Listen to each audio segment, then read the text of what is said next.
Welcome to the podcast. If you'd like to listen to an ad-free version of this episode and all of our episodes, then search True Crime Today Premium Plus on Apple Podcasts and press subscribe. That's our premium channel where all of our ad-free and advanced episodes live, all in one place. True Crime Today Premium Plus. Search it on Apple Podcasts and press subscribe. Even try it for 3 days free.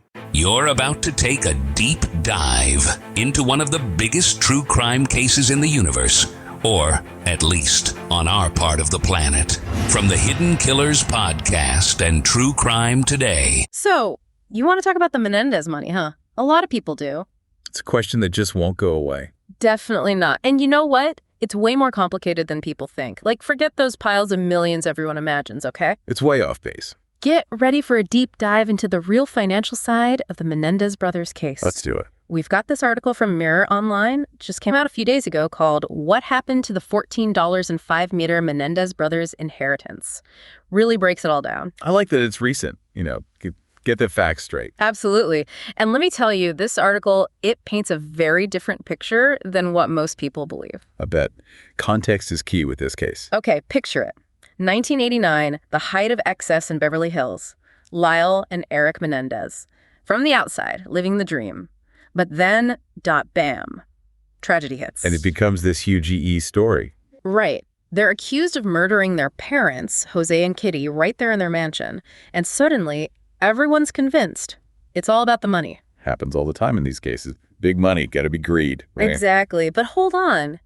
That $14.5 million figure everyone throws around, totally misleading. Yeah, it's not as simple as it seems. That $14.5 million, that was the estimated value of their entire estate, not cash lying around. Okay, I'm with you. So what did the estate actually consist of then? Well, for starters, Jose Menendez, he was the CEO of Live Entertainment. Right, a big-time position. Big time. But it also means a lot of their supposed fortune was tied up in company shares. And those aren't as good as cash, are they? So you can't just inherit your dad's company and cash in? Nope. Those shares, they go up and down with the market, plus all the regulations. Forget about it. Wow, okay. So what else? What about those Beverly Hills properties? Oh, yeah, they had those. Actually, it wasn't just one mansion. They had another property, too. And then you've got the cars. Of course, those luxury cars. Jewelry, you name it. They had the image right. But here's the thing. Selling those things off, it takes time, and it costs money. And don't forget about taxes. Huge point. Taxes, any debts they had, legal fees. It all adds up.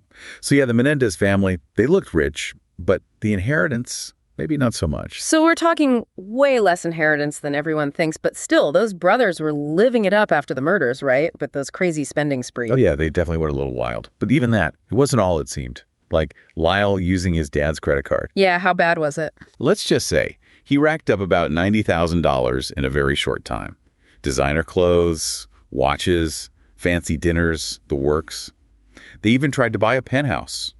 Wait, seriously, did they get that penthouse? It fell through, but can you believe it? The company his sons murdered him to, maybe take over someday. Live Entertainment. They ended up footing the bill for some of the brothers' expenses. Hotel bills, legal fees. Whoa, hold on.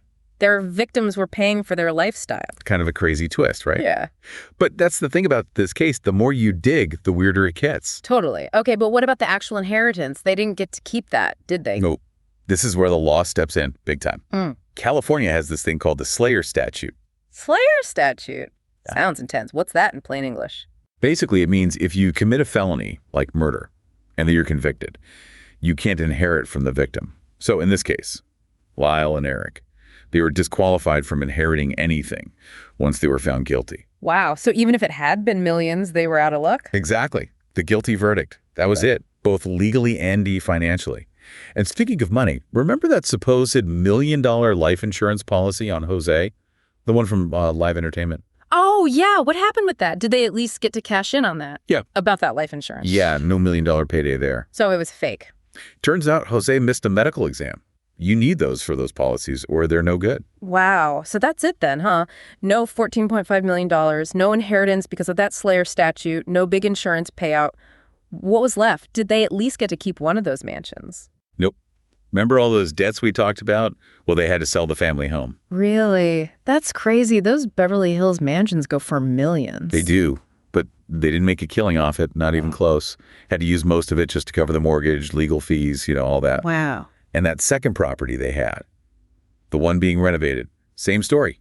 Gone. Yeah. Sold it just to pay off debts. It's like their whole life was this illusion, Even if they'd gotten away with it, sounds like they would have been in trouble. Oh, absolutely. Yeah. I mean, realistically. Yeah. Even acquitted, they might have ended up with almost nothing once everything was settled. It's mind-blowing. So what was it all about then? If it wasn't about inheriting millions and living the high life, why'd they do it? What was the point? That's the question, isn't it? The million-dollar question that everyone still debates. It's wild. All this talk about money, but the real heart of the Menendez case, still a mystery. It definitely adds another layer to it all. It's crazy, right? You hear about these cases, you think, oh, easy street after the inheritance. Not so fast. This case, total curveball. Makes you really think about assumptions, about motives. How we see things versus how they really are. 100%. Sometimes the truth is way more complicated than it looks on the surface. Truer words have never been spoken. Well, there you have it, the real deal about the Menendez millions, or the lack thereof. No happy ending, no pile of cash, just a whole lot of questions. Sometimes the truth is truly stranger than fiction. Until next time, keep asking those questions and keep digging for the truth. In a world where the darkest secrets lie just beneath the surface, They said it was an accident, but the evidence says otherwise. where hidden killers roam unnoticed in the shadows. I think you would definitely be looking at a blend of toxic, very bad narcissistic personality traits, and they will be vengeful and possibly resort to violence. Join Tony Bruschi as he uncovers the truth behind the most chilling cases. They said it was an accident, but the evidence clearly says otherwise. Each episode, we dig deep into the minds of those who commit the unthinkable. To your point on narcissism, he thinks in his own mind how witty he is. Yeah. But he lost that jury. I was done with him in 2 minutes. From unsolved mysteries to infamous crimes. Geez, you've just talked about how you've taught yourself how to do everything under the sun. I bet you did a YouTube video, how to best kill somebody with a knife. Hidden Killers with Tony Bruschi takes you where few dare to go. How does someone with such a dark secret go unnoticed for so long? With multiple new episodes every single day. We're not just telling stories, we're seeking justice. Listen now on Apple Podcasts or wherever you get your podcasts. Just search for Hidden Killers with Tony Bruschi.